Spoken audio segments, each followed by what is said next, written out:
The vast expanse of the Milky Way buzzed with activity. Countless alien races, each with their own unique cultures and technologies, had formed a grand galactic community. For millennia, they had shared knowledge, traded resources, and explored the cosmos together. But now, they all faced a challenge that threatened to shake the very foundations of their united civilization. It all began when the Zorthax, an ancient and highly advanced race, suddenly vanished from the galaxy. The Zorthax were known for their unparalleled wisdom and technological prowess. They had been the guiding light for many younger civilizations, always ready to offer advice and share their knowledge. Their disappearance left a void in the galactic community. But more importantly, it left behind a puzzle, a conundrum so complex that it baffled even the brightest minds in the galaxy. The puzzle came in the form of a small, seemingly simple cube.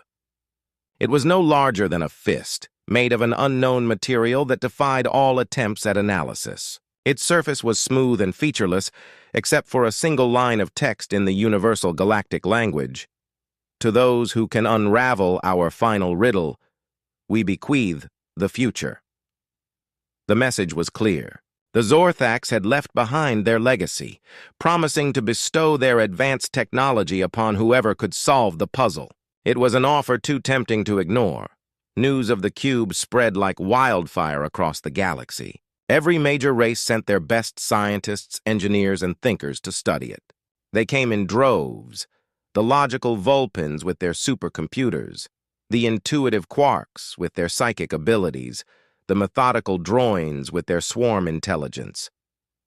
Each was confident that they would be the ones to crack the code and claim the prize. Years passed, then decades, then centuries. The cube remained unsolved. The Vulpins tried to analyze every atom of the cube's structure, hoping to find a hidden mechanism or code. Their massive computers ran simulations for years, testing every possible combination and permutation. But the cube remained inert, its secrets locked away.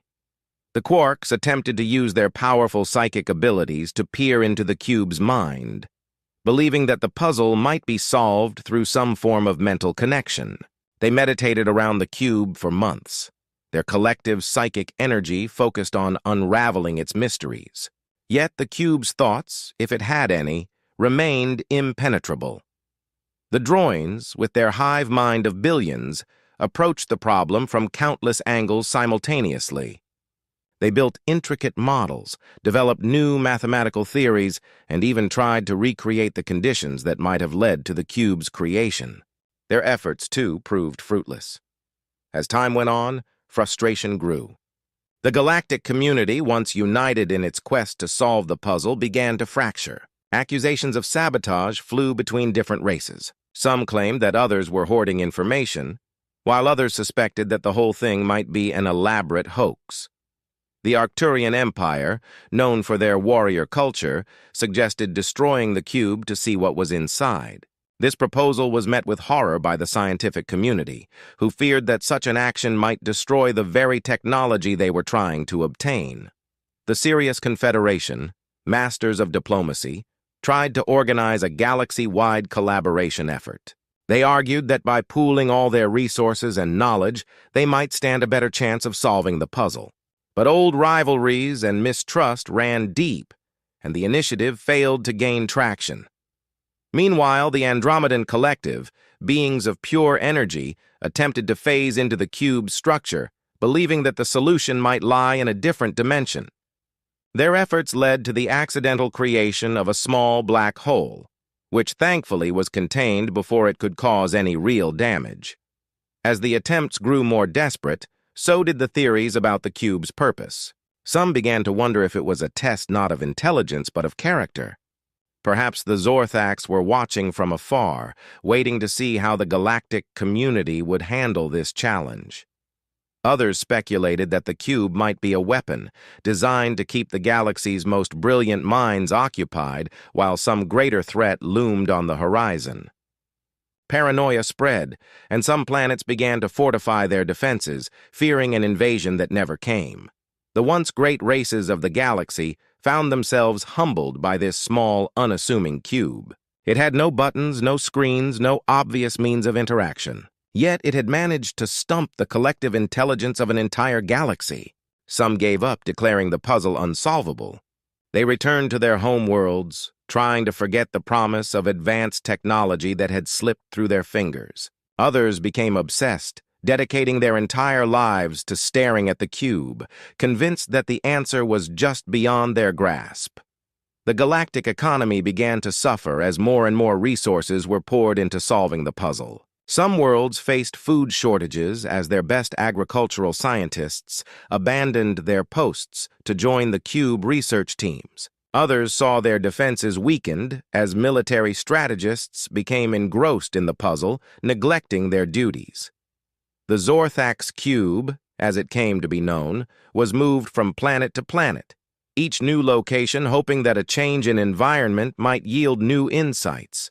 It sat in the grand halls of the Centauri Academy, was submerged in the psychic oceans of Beta Z, and was even launched into the heart of a dying star in a desperate attempt to trigger some sort of reaction. Nothing worked. As the millennia passed, the cube became more than just a puzzle. It became a symbol of the galaxy's limitations, a humbling reminder that for all their advancements, there was still so much they didn't understand.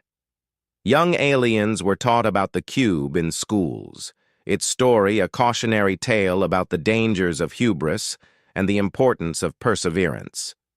Philosophers wrote lengthy treatises about what the cube's existence meant for the nature of intelligence and the role of mystery in the universe. And still, the cube sat silent, unchanged, unyielding. It was in this atmosphere of frustration and waning hope that a new race entered the galactic stage. They called themselves humans, hailing from a small blue planet in an unremarkable arm of the galaxy. They were newcomers to interstellar travel, their technology crude by galactic standards. When they learned about the Zorthax cube, the humans were intrigued. They asked questions that the other races had long since stopped asking, approached the problem with a fresh perspective that was both naive and refreshing.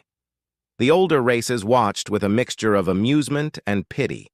Surely these newcomers couldn't hope to solve a puzzle that had stumped the greatest minds in the galaxy for thousands of years. But as the humans began their own attempts to unravel the cube's mysteries, a subtle shift occurred in the galactic atmosphere. There was a spark of something that hadn't been felt in a long time: hope.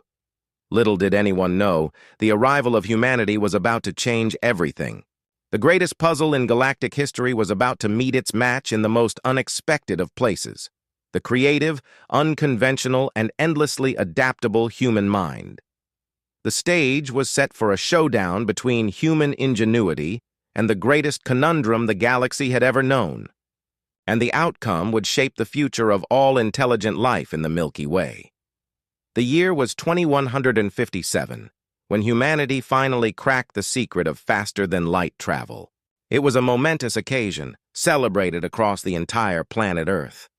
Centuries of scientific progress, countless failures, and unwavering determination had finally paid off. The stars were now within reach. As humans prepared for their first journey beyond their solar system, they had no idea that they were about to step onto a galactic stage filled with ancient civilizations and unimaginable wonders.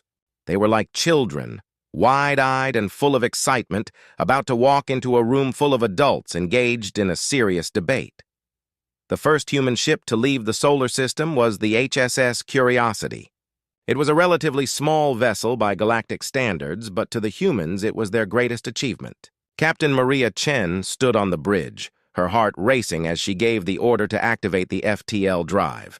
In a flash of light, the Curiosity vanished from Earth's orbit. Moments later, it reappeared several light years away, in orbit around Alpha Centauri. The crew cheered, hugged each other, and shed tears of joy. Humanity had taken its first step into the wider galaxy, but their celebration was short-lived. As they began to scan their surroundings, they picked up strange signals. At first, they thought it might be some kind of natural phenomenon. But as their computers worked to decode the transmissions, they realized with a mix of shock and awe that they were picking up alien communications. Humanity wasn't alone in the universe, and they had just gate-crashed a party that had been going on for millennia. The news spread like wildfire back on Earth. Governments held emergency meetings, religious leaders struggled to come to terms with the implications, and the general public was divided between excitement and fear. But one thing was clear: there was no going back. Humanity had to prepare itself to join the galactic community. Over the next few months, more ships were sent out, each venturing further into space. They encountered their first alien species, the Zephyrians, a peaceful race of floating gas-like beings. The Zephyrians were shocked to find such a young race venturing into deep space, but they were welcoming and agreed to act as humanity's guides to the galactic community. It was from the Zephyrians that humans first learned about the Zorthax cube and the grand puzzle that had stumped the galaxy for thousands of years.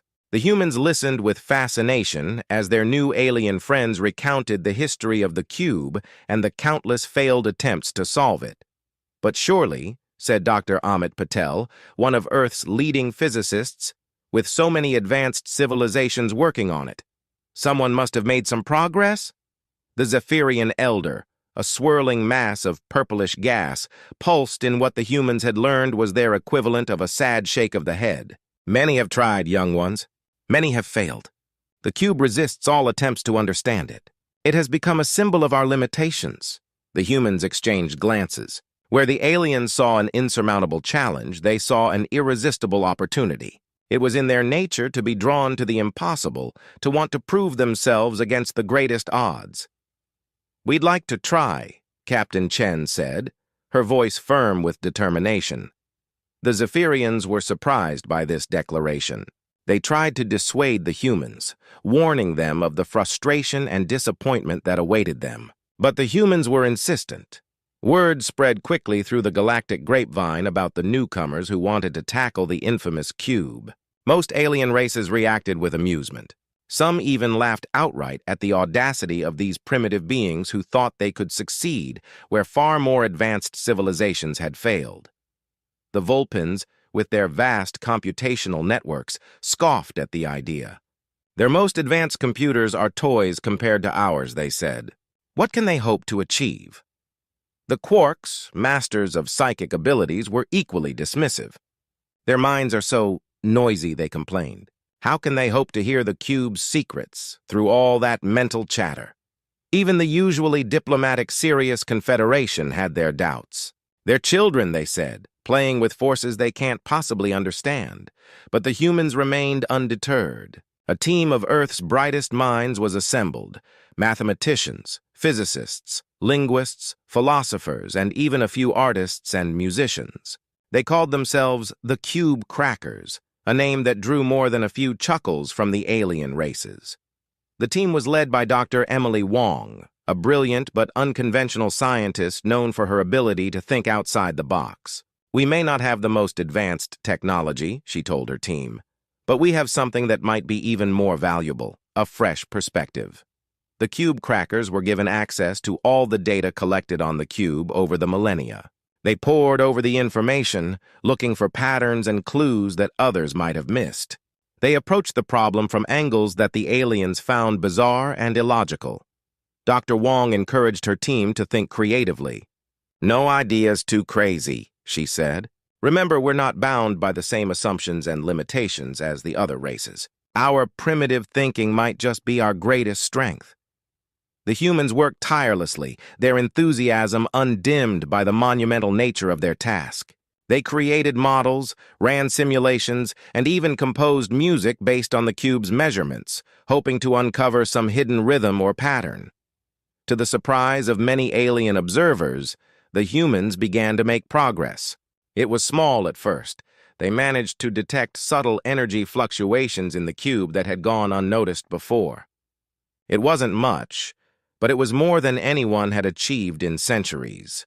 This small success sent ripples through the galactic community. Some dismissed it as beginner's luck, but others began to watch the humans more closely. Could these newcomers actually achieve the impossible? As news of the humans' progress spread, attitudes towards them began to shift. Some alien races, intrigued by their unorthodox methods, offered to collaborate. Others, feeling threatened, tried to hinder their efforts, afraid of what might happen if these unpredictable beings got their hands on the Zorthax's advanced technology. The humans found themselves at the center of a growing galactic controversy. Some hailed them as the potential saviors who would finally unlock the cube's secrets. Others saw them as dangerous upstarts who needed to be put in their place. Through it all, the cube crackers kept working. They faced setbacks and failures, but each one only seemed to fuel their determination. They celebrated every small victory and learned from every mistake. Dr. Wong, in a message back to Earth, summed up their attitude. We may not be the smartest beings in the galaxy. We may not have the most advanced technology. But we have something that seems to be in short supply out here. The ability to look at old problems in new ways. And who knows? Maybe that's exactly what this puzzle needs. As the humans continued their work, the galaxy watched with a mixture of hope, fear, and fascination. The stage was set for either a spectacular failure or a revolutionary breakthrough. Either way, it was clear that humanity's entrance onto the galactic scene had changed the game forever. The Zorthax cube, silent and inscrutable as ever, seemed to pulse with a new energy. Perhaps it had been waiting all this time for a race that thought differently. Perhaps the humans, in all their primitive glory, were exactly what the galaxy needed. Only time would tell. But one thing was certain. The galaxy would never be the same again. As the human team, dubbed the Cube Crackers, settled into their work on the Zorthax cube, they quickly realized that conventional methods weren't going to cut it. Dr. Emily Wong, the team leader, gathered her diverse group of experts in their makeshift lab aboard the International Space Station Unity, which had been repurposed as humanity's primary research facility for the Cube project. All right, team, Dr. Wong addressed the group, her eyes sparkling with excitement. We've tried the logical approaches. We've analyzed the cube's structure, attempted to decode its energy patterns, and even tried to communicate with it psychically. But we're not making the progress we hoped for. It's time to get weird. The team exchanged glances, a mix of confusion and anticipation on their faces. Dr. James Chen, a quantum physicist, raised an eyebrow. Weird how exactly? Dr. Wong grinned. We're going to approach this puzzle like humans.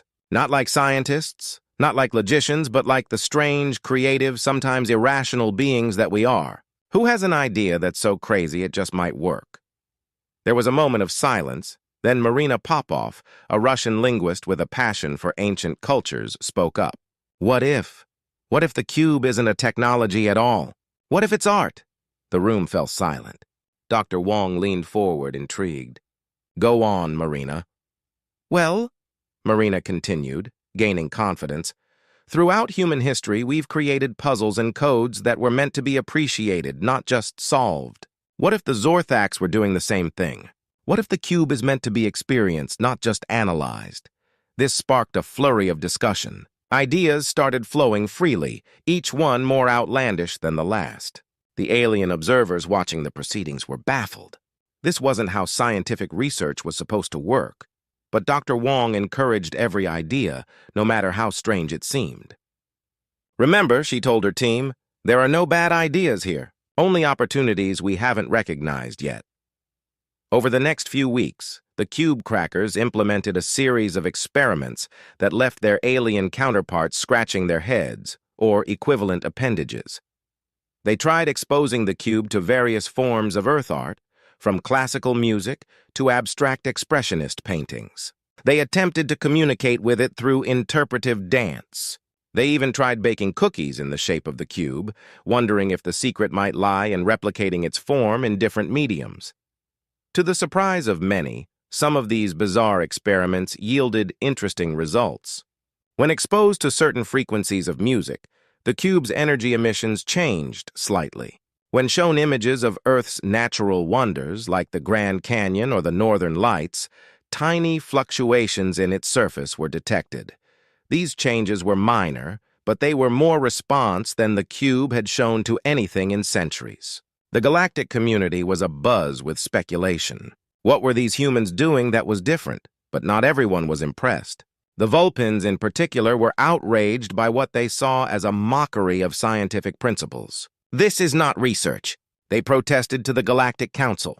It's chaos! Madness. They're treating a profound mystery of the universe like a child's plaything. The council was divided. Some saw the humans' methods as refreshingly innovative, while others worried that they might accidentally destroy the cube with their reckless experiments.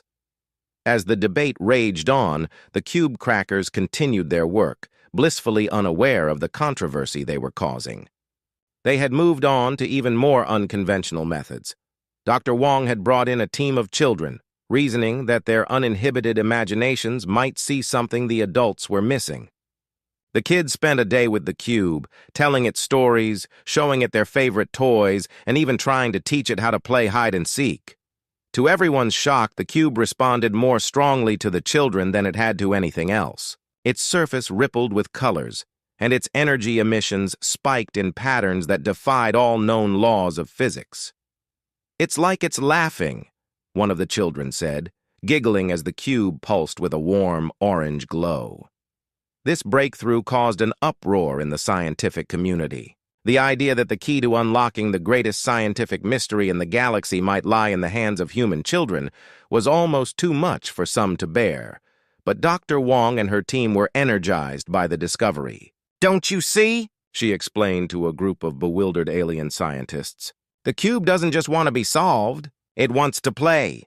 This realization led to a complete overhaul of their approach. Instead of treating the cube as a problem to be cracked, they began to interact with it as if it were a living, playful entity. They told it jokes, showed it magic tricks, and even tried to engage it in games. Each interaction brought new responses from the cube. It began to change colors in ways that seemed to correspond to emotions. It vibrated at different frequencies that almost sounded like laughter or contemplation. The humans were forming a relationship with the cube, treating it not as an object to be studied, but as a potential friend to be understood. This approach was met with mixed reactions from the galactic community. Some were fascinated by the idea that the cube might be more than just a repository of advanced technology. Others were skeptical, believing that the humans were anthropomorphizing a simple machine. But no one could deny that the humans were making progress where others had failed for millennia. The cube was responding, changing, showing signs of activity that had never been seen before. As news of these developments spread, more alien races began to take an interest in the human approach. Some even started to adopt similar methods in their own research, leading to a galactic renaissance of creative problem-solving. The quarks, intrigued by the emotional responses the humans were getting from the cube, began to approach it with a more open, feelings-based psychic touch, rather than trying to force their way into its mind. The drones, inspired by the collaborative nature of the human experiments, started involving their entire hive in playful interactions with the cube, rather than just their scientific cast. Even the Vulpins, despite their initial protests, couldn't ignore the results. They begrudgingly began to incorporate more creative elements into their logical approaches, leading to new breakthroughs in their own research. But it wasn't all smooth sailing for the human team. Their unconventional methods also led to some scary moments. During one experiment involving high-energy sound waves combined with a light show, an idea inspired by Earth's rock concerts, the cube began to vibrate violently, causing a temporary panic on the space station. Another time, when they tried to see if the cube would respond to Earth foods, a drop of hot sauce somehow found its way onto the cube's surface. For a heart-stopping moment, everyone thought they had irreparably damaged the ancient artifact. But to their relief and continued puzzlement, the cube merely turned a bright red color and emitted a high-pitched sound that everyone swore sounded like a sneeze. These incidents, while frightening, also provided valuable data. They showed that the cube had likes and dislikes, that it could be surprised or annoyed. In short, they supported the growing theory that the cube was more than just a puzzle or a piece of technology. It was, in some way they didn't yet understand, alive. As the weeks turned into months, Dr. Wong and her team continued to push the boundaries of conventional science. They followed hunches, acted on dreams, and weren't afraid to get silly in their pursuit of understanding. "We're not just solving a puzzle. Dr. Wong told her team during a late-night brainstorming session. "We're getting to know a new friend, a friend who's been waiting a very long time for someone to understand it." Little did they know their greatest breakthrough was just around the corner, and it would come from the most unexpected source of all. A source that would remind everyone in the galaxy about the power of looking at old problems with new eyes.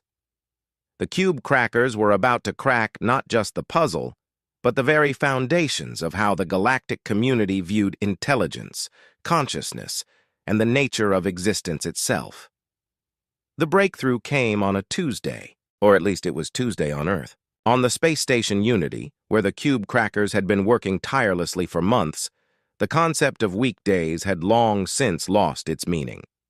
Dr. Emily Wong was in the middle of a video call with her daughter back on Earth when the alarms started blaring.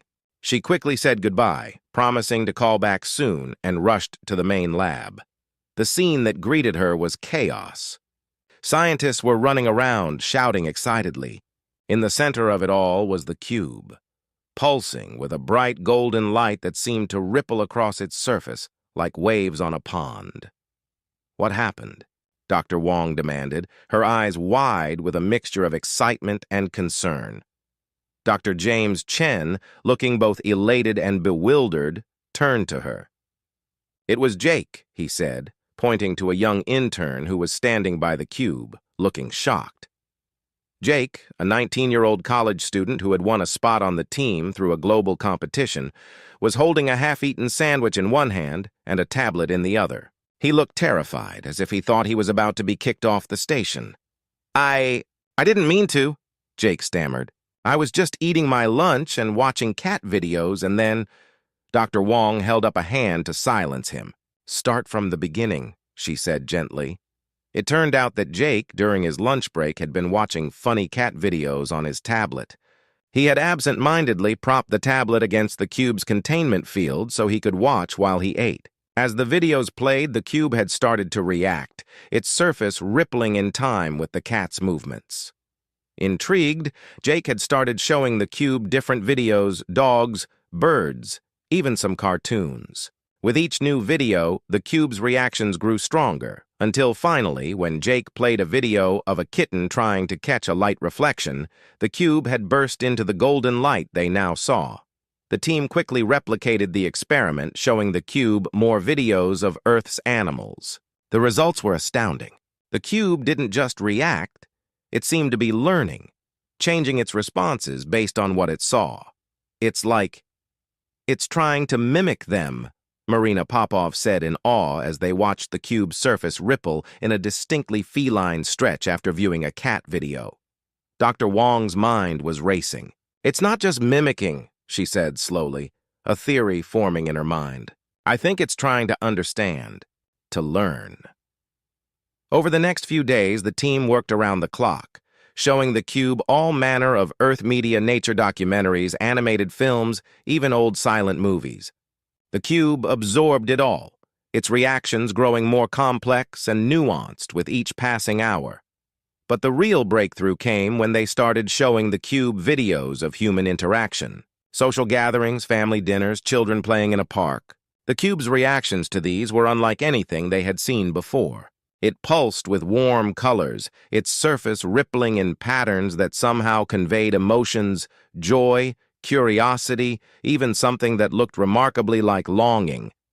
"It's not just a puzzle or a container for advanced technology," Dr. Wong announced to her team, her voice filled with awe. I think it's alive. And I think it's lonely." The implications of this discovery were staggering. If the cube was indeed a living entity, it changed everything they thought they knew about alien life and intelligence. As news of the breakthrough spread, the reaction from the galactic community was intense and divided. Many were skeptical. The Vulpins, in particular, were vocal in their disbelief. "Preposterous," their head scientist declared. "The idea that a highly advanced piece of technology is actually a living being that can be befriended through cat videos, it's an insult to scientific reasoning." Others were more open to the idea. The Quarks, with their psychic abilities, had always sensed something different about the cube. "We knew it had a consciousness," their elders stated. We just never imagined it could be so playful. Intelligence. If a being can exist in such a form, their queen mused, what does that mean for the nature of consciousness itself? But not everyone was happy about the humans' progress. Some races, particularly those who had invested centuries into trying to crack the cube's secrets, felt threatened. They accused the humans of fraud, of somehow tricking the cube, or worse, of damaging it with their reckless experiments.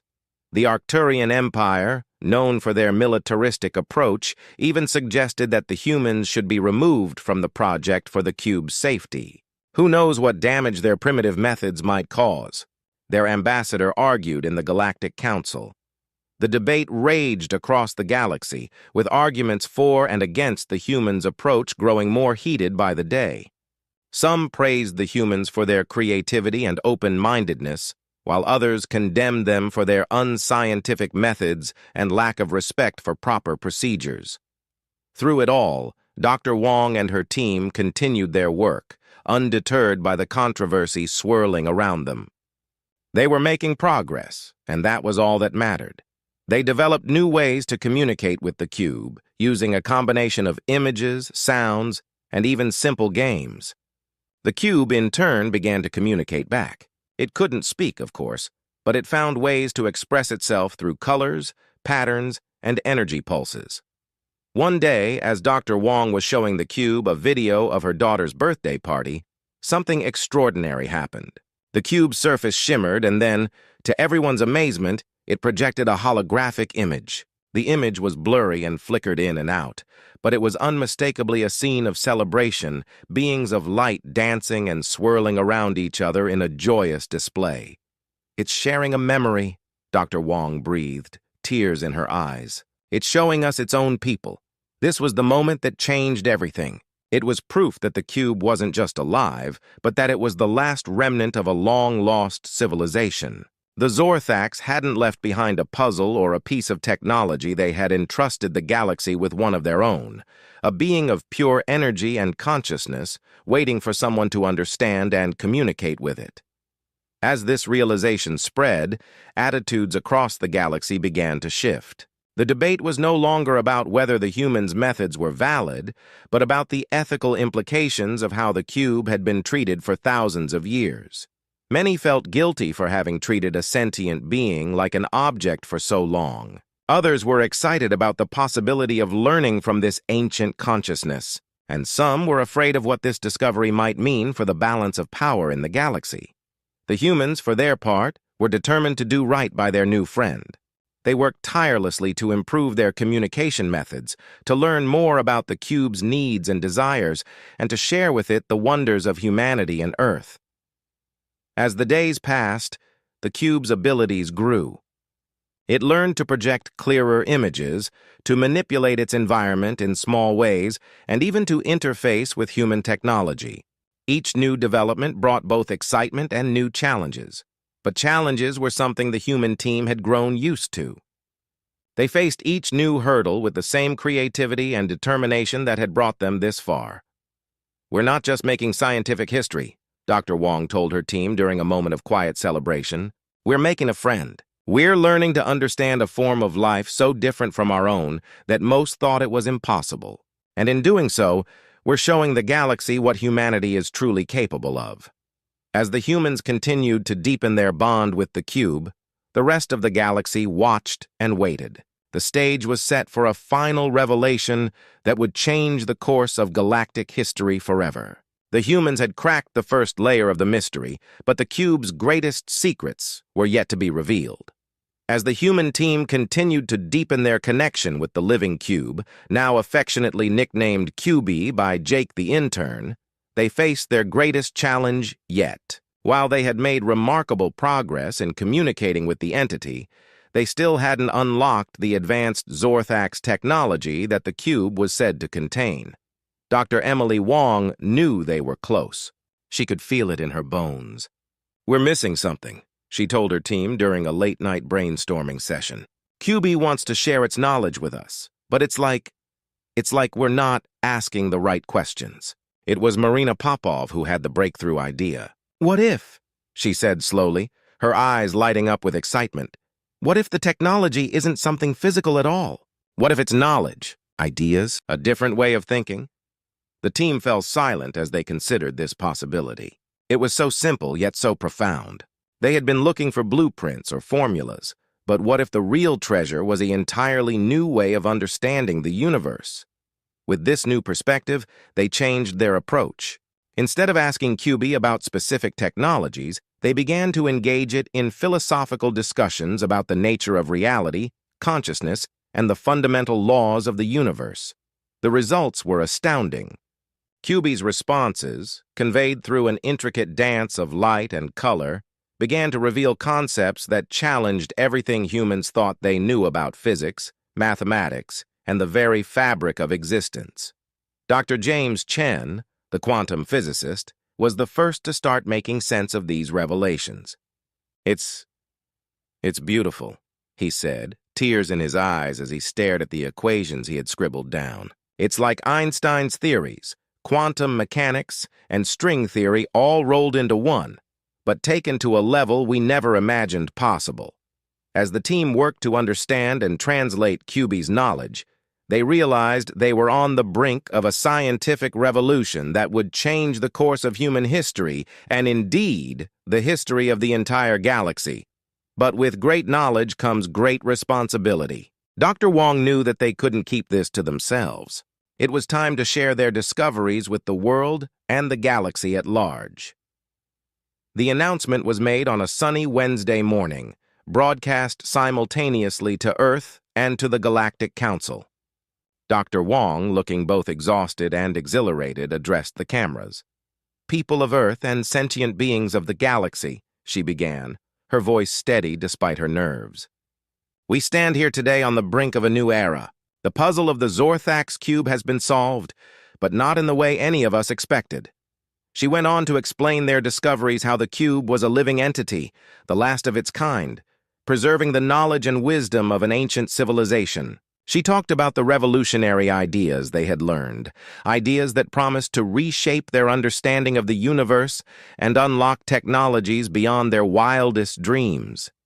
But more important than any technology, Dr. Wong continued, her eyes shining, is the lesson we've learned about the nature of intelligence and the importance of open-mindedness. It was not our advanced science that allowed us to connect with QB, but our humanity, our creativity, our emotions, our ability to think outside the box.